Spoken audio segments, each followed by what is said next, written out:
Assalamualaikum warahmatullahi wabarakatuh.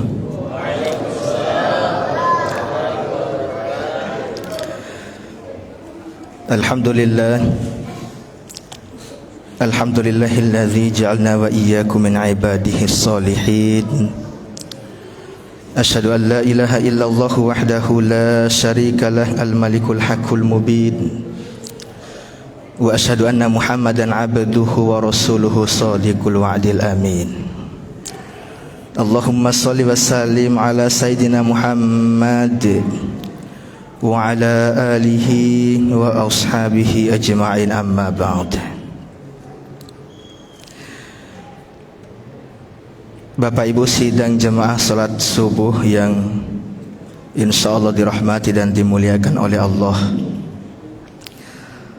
marilah kita senantiasa selalu bersyukur kepada Allah Subhanahu wa ta'ala,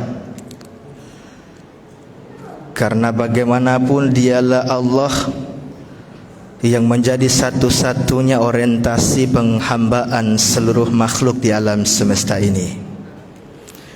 Dialah Allah Subhanahu wa ta'ala yang dengan curahan nikmatnya sehingga mampu mengantarkan kita sampai ke tempat yang mulia ini. Dialah Allah Subhanahu wa ta'ala yang memberikan kekuatan kepada kita sehingga kita mampu meringankan langkah kaki dan ayunan tangan menggandeng keluarga untuk hadir memenuhi panggilannya. Salawat serta salam semoga senantiasa selalu tercurah kepada junjungan alam, baginda Nabi besar Muhammadin sallallahu alaihi wasallam.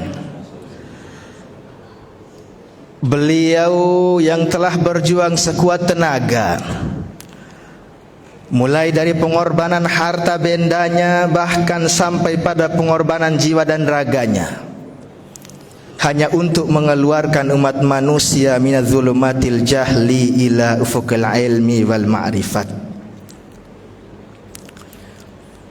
Bapak Ibu jamaah salat subuh, alhamdulillah pada subuh kali ini kita telah berada pada puasa yang ke-6. Tentu beberapa hari yang lalu yang telah kita lewati amatlah sangat berharga, karena Allah Subhanahu wa ta'ala masih mempertemukan kita dengan tamu agung, tamu mulia yang kita nantikan setahun belakangan ini kehadirannya untuk sekedar berjumpa kembali dengan kita. Bulan yang dimana menjadi asbab pendidikan karakter bagi umat manusia, khususnya umat muslim, kaum muslimin rahimakumullah. Bulan yang dimana akan membentuk pribadi seorang hamba menjadi pribadi yang bertakwa, sebagaimana pada ayat perintah puasa yang ujung pangkalnya tidak lain dan tidak bukan ialah menjadikan pribadi manusia yang bertakwa. Sesungguhnya Bapak Ibu yang dimuliakan Allah, pada hakikatnya puasa itu adalah satu ibadah sir. Puasa itu merupakan ibadah yang amat rahasia. Mengapa puasa dikatakan sebagai ibadah rahasia, Bapak Ibu yang dimuliakan Allah? Mengapa puasa tidak sama dengan ibadah wajib yang lain? Puasa tidak sama dengan sholat, puasa tidak sama dengan membayar zakat, bahkan puasa tidak sama seperti menunaikan ibadah haji ke Baitullah. Karena perintah wajib selain daripada puasa ialah ibadah yang nampak, yang bisa langsung dilihat oleh manusia yang lainnya. Berbeda halnya dengan ibadah puasa, Bapak Ibu yang dimuliakan Allah.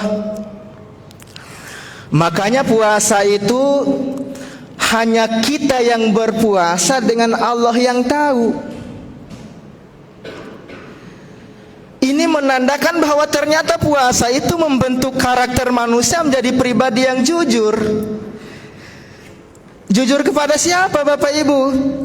Bukan jujur kepada suami,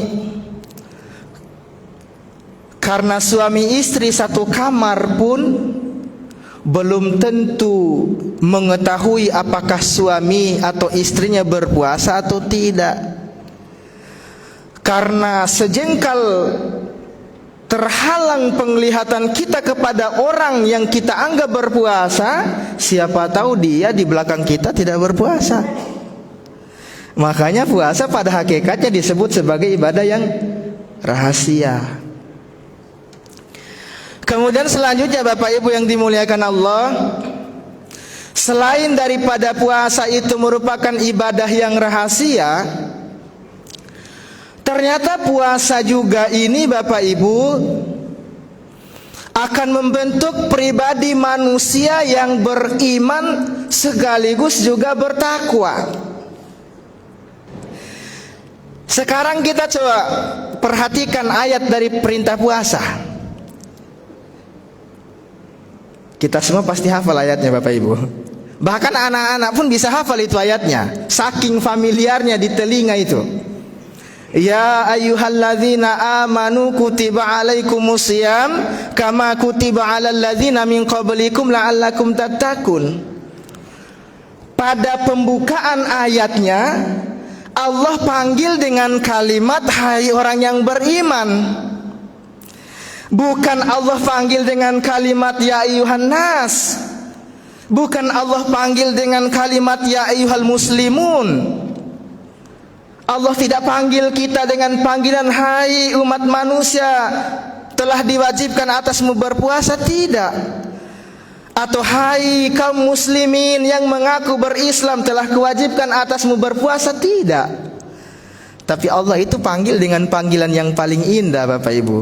Ternyata panggilan dengan panggilan iman itu adalah panggilan yang terbaik dari Allah. Makanya Allah panggil hai orang yang beriman. Karena banyak orang muslim, banyak orang Islam, terkadang imannya bukan tidak ada, tapi imannya itu bisa kadang naik, kadang kemudian bisa turun. Makanya Allah panggil dengan panggilan pribadi yang beriman Bapak Ibu yang dimuliakan Allah. Nah setelah Allah panggil dengan kalimat orang yang beriman, maka orang yang beriman tanpa ditutup dengan kalimat takwa, dia sudah pasti bertakwa. Nah itu Bapak Ibu. Makanya tidak dipanggil dengan ya ayuhan nas, karena banyak manusia belum tentu dia bertakwa kepada Allah. Karena kalau dipanggil umum manusia, ada yang Kristen, ada yang Yahudi, ada yang Nasrani, yang Majusi Bapak Ibu. Itulah spesialnya orang yang berpuasa. Nah ternyata kalau kita kaitkan dalam konteks ayat iman dan takwa, ada satu ayat yang mudah-mudahan kalau kita tarik dalam konteks ibadah puasa menurunkan rahmat dan keberkahan bagi kita yang melaksanakannya.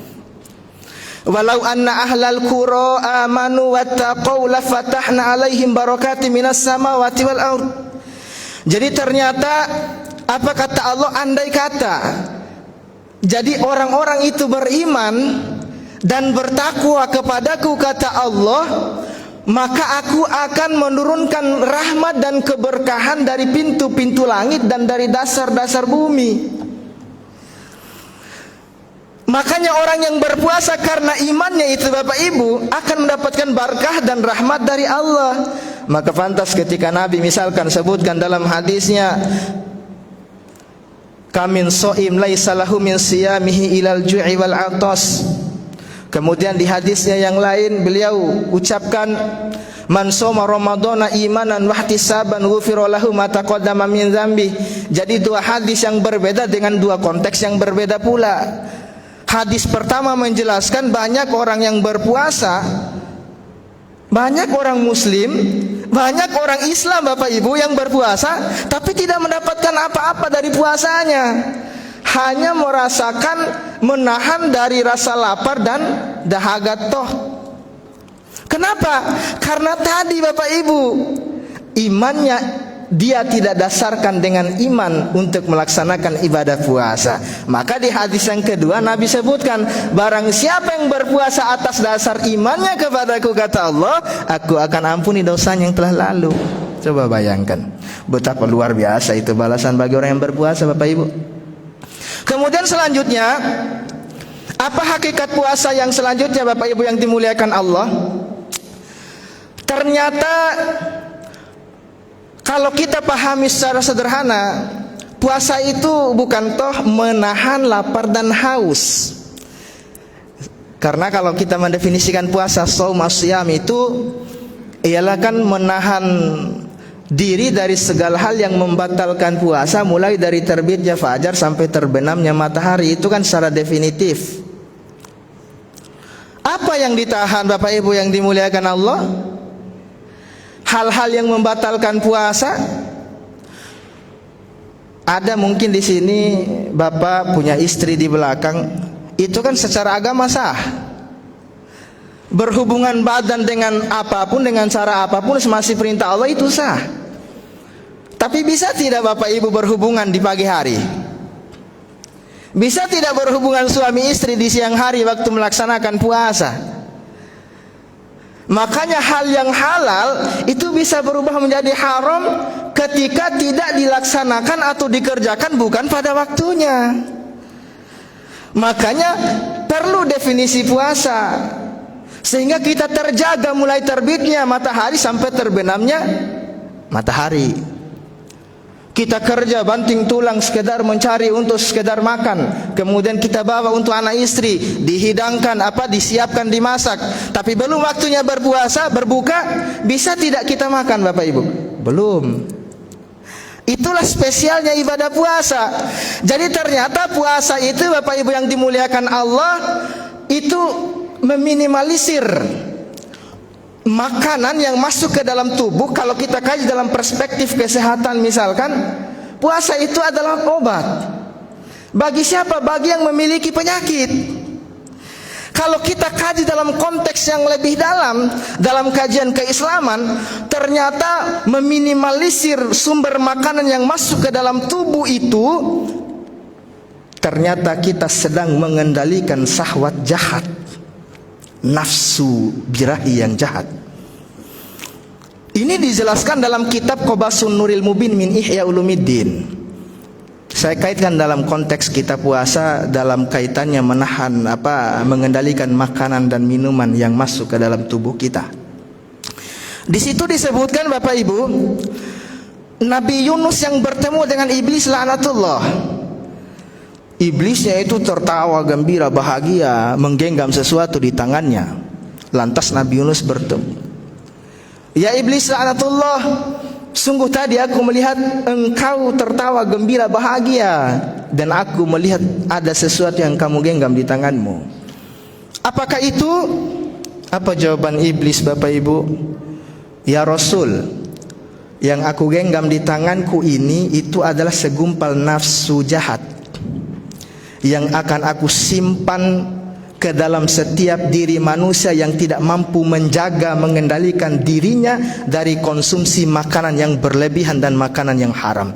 Itulah kenapa puasa dapat mengendalikan kita dari suplemen makanan yang mungkin tidak halal, makanan yang mungkin berlebihan, Bapak Ibu. Bayangkan, ternyata puasa itu luas maknanya. Maka bagi orang yang berpuasa, ternyata Allah Subhanahu wa ta'ala sediakan tempat terindah. Bayangkan, ada 4 golongan manusia yang kelak dirindukan oleh surga, Bapak Ibu. Izin Pak, saya ini berapa menit ini? Mudah-mudahan ada waktu sedikit. Jadi ternyata ada 4 golongan manusia yang kelak itu dirindukan oleh surga. Dan saya yakin, hakul yakin saya ini, Bapak Ibu, karena kita berada pada bulan Ramadan, kita masuk semua pada golongan ini. Hakul yakin saya. Kebetulan momennya juga kita berada pada bulan Ramadan. Apa itu? Kata Nabi, al-jannatu mustaqatu ila arba'ati nafar. Jadi surga itu kelak akan merindukan 4 golongan manusia. Bayangkan Bapak Ibu, Kita dirindukan pasangan kita, bisa-bisa kita tidak tidur. Karena kenapa? Karena ada kontak batin. Walaupun dalam keadaan berjauhan, ketika saling merindu, maka di situ kemudian akan terketuk hati menjadi gelisah. Karena kenapa? Karena kepikiran, karena kerinduan terhadap pasangan. Bagaimana seandainya surga sendiri yang merindukan kita, Bapak Ibu yang dimuliakan Allah? Kita hari ini bahkan bertahun-tahun kita ibadah, kita berharap dan berdoa mudah-mudahan diberikan dan dimasukkan ke dalam surga. Nah, ini surga sendiri yang rindukan kita. Coba bayangkan luar biasanya. Siapa golongan itu? Golongan yang pertama itu adalah golongan talil Quran. Mereka yang dekat dengan Al-Quran. Coba bayangkan Bapak Ibu, kita tidak usah periksa orang lain, kita periksa saja diri kita.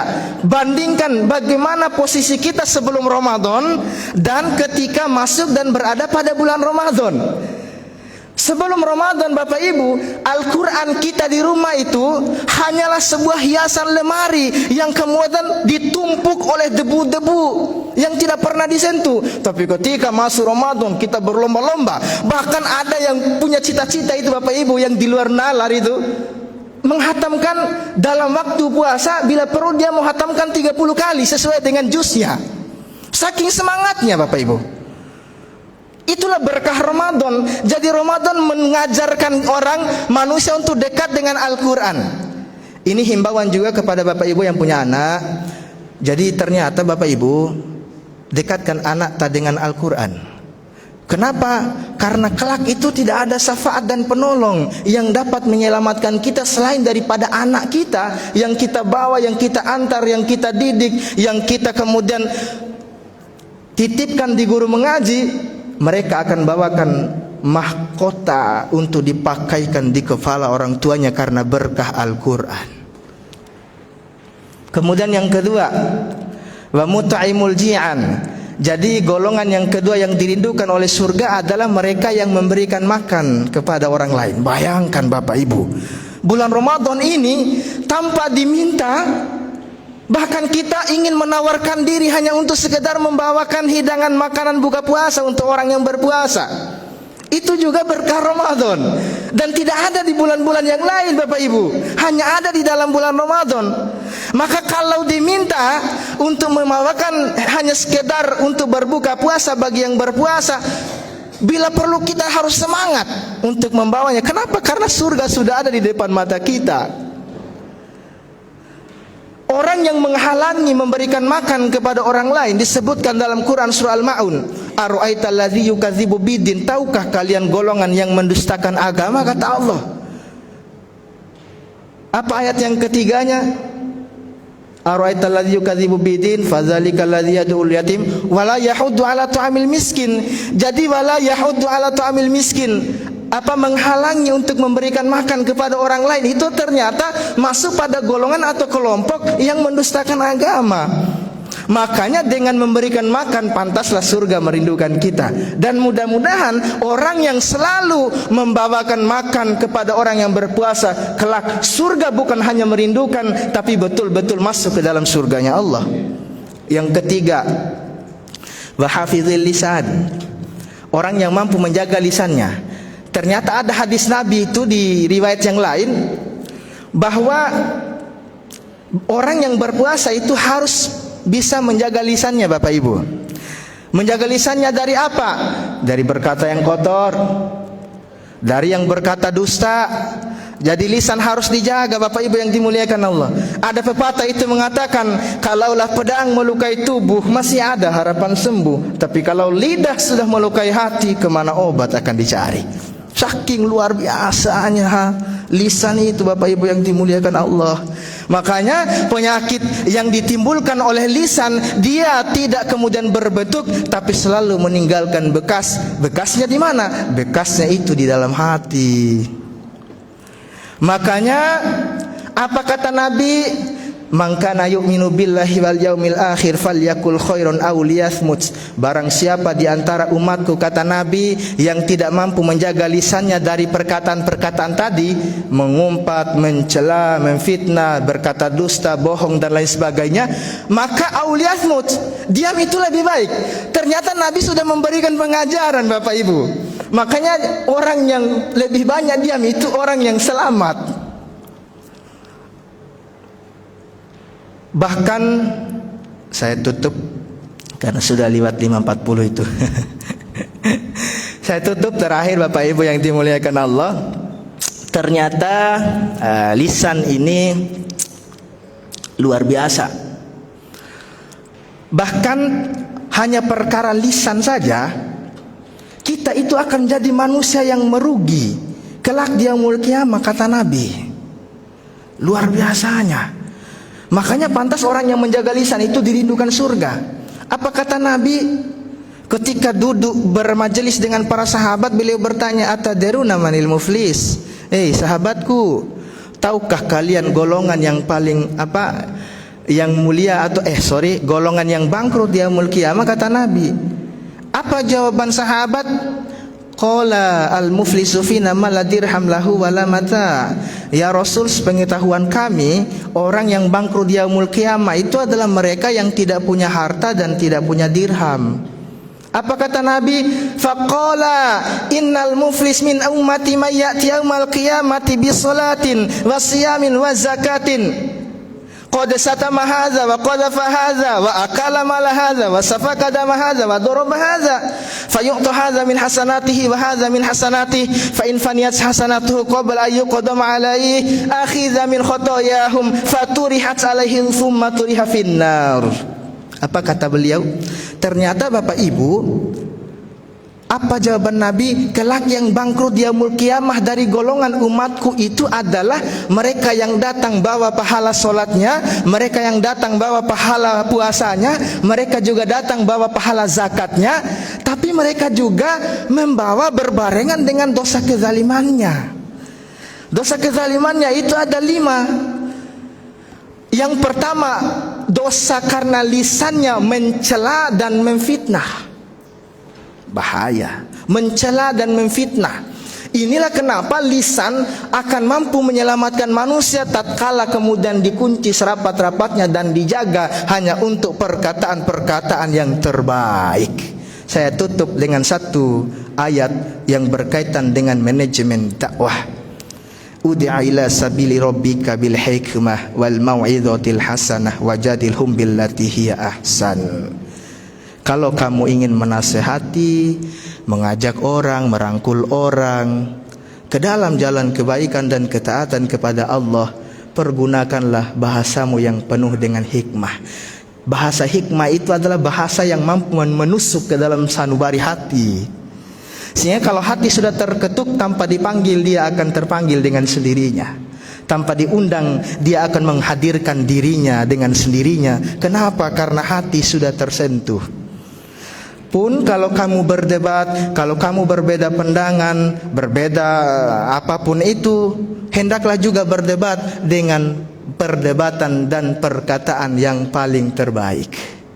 Mudah-mudahan Bapak Ibu, puasa menjadikan kita menjadi pribadi-pribadi yang lebih baik dari pribadi sebelumnya, sehingga betul-betul pendidikan dalam bulan Ramadan bisa kita jadikan satu landasan dalam kita bertindak, sehingga kelak keluar dari Ramadan bukan hanya kita sebagai pribadi yang bertakwa, tapi puasa juga mengajarkan khafillah fisirri wal alaniyah. Karena puasa ibadah rahasia, maka pakai kaedah ini, khafillah fisirri wal alaniyah. Janganlah kamu takut ketika hanya kamu saat ramai berpuasa, tapi takutlah juga kamu karena puasamu ketika kamu sedang dalam keadaan sendirian. Demikian, mudah-mudahan bermanfaat dan bernilai ibadah di hadapan Allah, dan mudah-mudahan Allah menurunkan syafaat dan keberkahannya untuk masjid dan jamaah kita semuanya. Demikian, billahi taufiq wal hidayah wa ridha wal inayah. Wassalamualaikum warahmatullahi wabarakatuh.